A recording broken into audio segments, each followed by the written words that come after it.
जे फैबाय थानाय 10 जानुवारि 2023 11 बाजियाव गोदान दिल्लीनि नर्थ ब्लक मिनिस्ट्री अफ होम एफेयर्सनि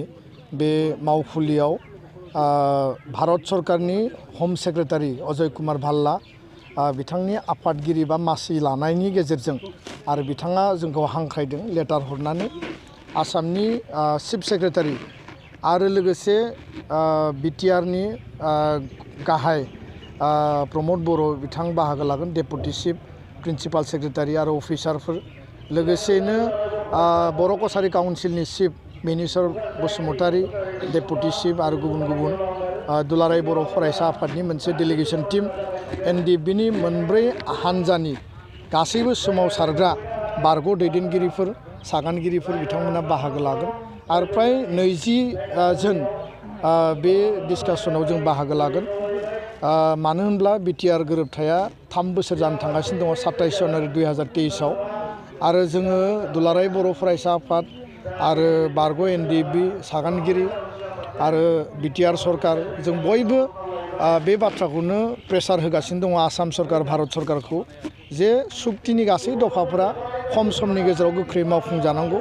भारतनि नखर मन्त्रि अमित शाह बिथाङा 26नि बाथ्रा बुंदोंमोन जों बुंदों जे 26नि सिगां मावफुंजानांगौ दा बेखायनो दिनैनि समाव बयनिख्रुइबो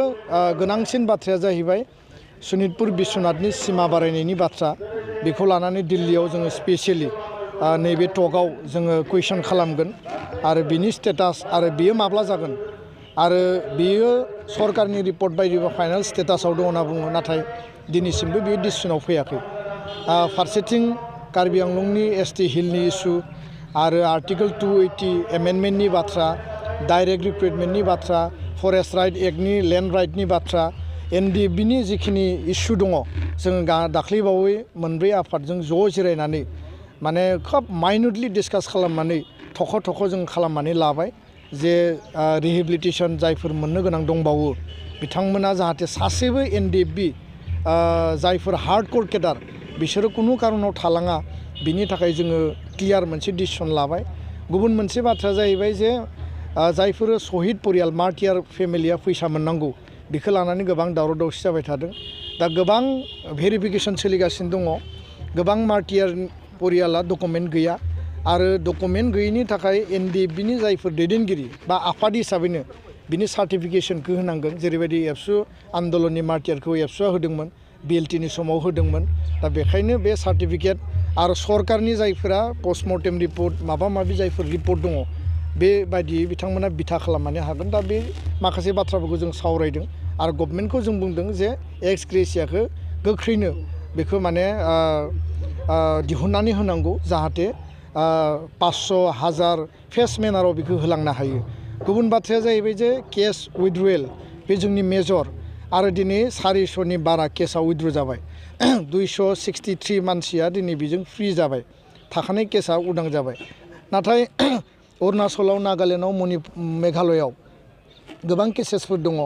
जायनि थाखाय वारेन्ट फैदों जायनि थाखाय सामन फैदों आरो दाख्लैबावै चिरां जिल्लायाव सामन फैनायनि थाखाय सासे बारग' एनडिएफबिया सुइसाइड जानानै थैदों अबथिरायै बिथाङा बेखौ सहायख' हायैनि बिनि सिगाङावबो मोनसे सुइसाइड केस फैदों बे बाथ्राखौ लानानै दिल्लीयाव जों बुंगोन जे भारत सरकारनिफ्राय गासैबो स्टेटनि चिफ सेक्रेटारिफोरनो होम डिपार्टमेन्टनो लेटार हरनांगौ जाहाथे बेबायदि सामना फैया आरो पुलिस प्रशासना बिनि सायाव बेबस्था लानांगौ बेखौ जोङो खावलायगोन दा जेलाव थानाय एनडिएफबि दङ जोंहा रन्जन दैमारि जर्ज बसुमतारी रिफिकां गयारि बिथांमोन दङ लोगोसेनो जोंहा जायफोरा ट्रायल जायाखै एनडिएफबि एसनि बिथांमोनबो दङ बे केटेगरिफोरखौ आलदा आलदा खालामनानै आसामाव थानाय जेल गुबुनाव थानाय बे गासैखौबो जों केटेगराइज खालामनानै थख'यै एबाराव जों होगोन आरो मोनसे मोजां जोङो फ्रुइटफुल डिसकासन जागोन होननानै जोङो खोब हपफुल आरो जोंनि जायगायाव जायफोर इनस्टिटिउसननि बाथ्रा अलरेडि बिटिआरनिफ्राय प्रप'जेलखौ स्टेटआव हरबाय स्टेटआ सेन्ट्रेलनो हरबाय सेन्ट्रेल गभर्नमेन्टआव जिखिनि बिसोरो डिपार्टमेन्टफ्रा मावनो गोनां दङ बेखौ जोङो थख'यै खालामनानै लादों आरो खोब गोख्रैनो बिनि सायाव गायसननाय बा फाउन्डेसन ले खामानिया जागोन दा बेखायनो जोङो खोब आसाबादि 10 तारिखनि जि डिसकासन बोसोरथाम जानोसैनि सिगां बे डिसकासना जोंनि थाखाय खोब गुरुत्वपूर्ण आरो बे डिसकासनाव माबा नङा माबा मोनसे एकर्ड इमप्लिमेन्टेसननि आउटकामा फाइनाल स्टेजाव फैगोन होननानै जोङो बिसास खालामो गोजोन्थों। सार थांखि जानाय प्रप'ज बड'लेण्ड एरियाखौ आक्रासुनि दैदेनगिरिफ्रा जोंनि कमतापुरनिसो एरिया होननानै दाबि दिखांगासिनो दं, बिनि सायाव सारा मा बुङो? बिथांमोना बर' हारिनि सोमावसारनायनि जारिमिनखौ मोजाङै मिथिया जानांगौ आरो मिथियोब्लाबो बेखौ मिथिनो नाजायाखै। खारन बर' हारिया मोनसे संग्रामि हारि, सोमावसारग्रा हारि। सोमावसारनानै जोङो दिनै बे स्टेजाव फैदों। जोङो रमान हांखोनि थाखाय सोमावसारबाय, बिनि उनाव आलादा बड'लेण्डनि थाखाय सोमावसारदों, BLTनि हाथियार लानानै सोमावसारनाय, एबसुनि गणतान्त्रिक सोमावसारनाय, बड'फानि सोमावसारनाय, NDBनि हाथियार लानानै सोमावसारनाय, बे 35 बोसोरनि सोमावसारनायनि जारिमिनाव जोङो BAC, BTC, BTR मोनथाम एरेन्जमेन्ट मोनबाय। 6 सिडुल एरेन्जमेन्ट दिनै दङ, मोनबा डिस्ट्रिक्ट, मोनसे जिल्लाखौ दिनै डिजल्भ खालामथ'दों, नाथाय बेयो रिभाइभ जागोन, जोंहा बयबो बिसास दङ। दा जोंनि ओनसोलनिफ्राय 1 इन्सि हा,